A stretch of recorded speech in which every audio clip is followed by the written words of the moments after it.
when I first started talking to Nikki about the story and the script, and she is a very passionate person, and how she really wanted this film to be centred on MULAN and her discovering her inner power and strength. And so the way we approached it was how we were going to tell that story to the audience in a visual sense. And so one of the most special things about this movie, I think, was one of the first things we talked about was that there's battle sequences in this film, but we didn't want them to be generic or bloodthirsty. You know, they were going to be more from her perspective, and she is an elegant and controlled spiritual fighter, you know, in the way that she holds herself in battle, and she has chi, which is a very important part of this movie, is how she discovers her inner power, her chi. We have had a special chi lens made that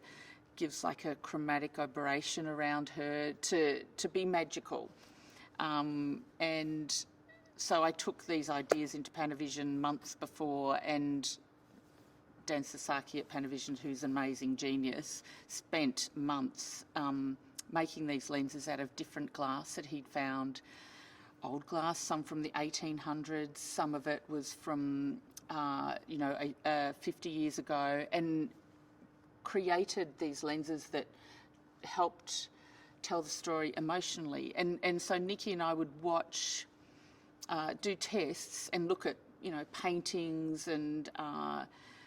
other Chinese cinema and photography,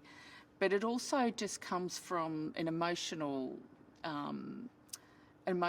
way of representing what's going on for her to an audience, and how do we do that? And so it's not purely technical, if you know what I mean. It was like we would try different glass and different images and lighting and ways of composing the shots to tell the story to the audience. The film has a huge scope and scale, and but I think for me it's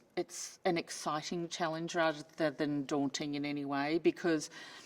it's like I just have to think of things bigger and more organised, because we have huge crews and we've got 2-3 units running,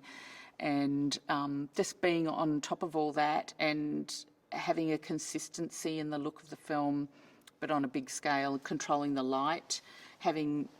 hundreds of extras all at once in frame, and working out how we're going to be particularly lining them up and shooting them. I think it's a great challenge, and I think we did a really good job because we were really organised. We spent quite a bit of time in China looking around at the at our locations and the historical locations like the Toulouse and the Imperial City and all the locations. I took a lot of stills photos, and that sort of became part of our visual language, you know, talking about our visual language and like I said, the previs and concept art.